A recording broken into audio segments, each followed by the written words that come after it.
எல்லாருக்கும் வணக்கம். இன்னைக்கு மகளிர் தினம்.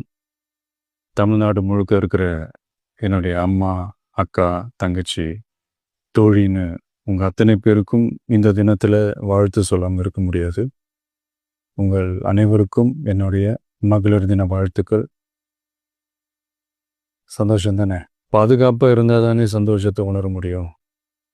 அப்படி எந்த பாதுகாப்பும் இல்லாதப்போ, இன்செக்யூரிட்டியாக இருக்கிறப்போ எந்த சந்தோஷமும் இருக்காது தானே அப்படின்னு நீங்கள் நினைக்கிறது எனக்கு புரியுது. என்ன செய்ய, நீங்கள் நாம் எல்லாருமா சேர்ந்து தான் இந்த திமுக கவர்மெண்ட்டை தேர்ந்தெடுத்தோம். ஆனால் அவங்க எப்படி நம்மளை ஏமாற்றுவாங்கன்னு இப்போ தானே தெரியுது. எல்லாமே இங்கே மாறக்கூடியது தானே, மாற்றத்துக்கு உரியது தானே. கவலைப்படாதீங்க. 2026 நீங்கள் எல்லாரும் சேர்ந்து, இல்லை நாம் எல்லாரும் சேர்ந்து இந்த மகளிருக்கான பாதுகாப்பை உறுதி செய்ய தவறிய இவங்களை மாற்றுவோம். அதுக்கு இந்த மகளிர் தினமான இன்னைக்கு நாம் எல்லாருமா சேர்ந்து உறுதியேற்போம்.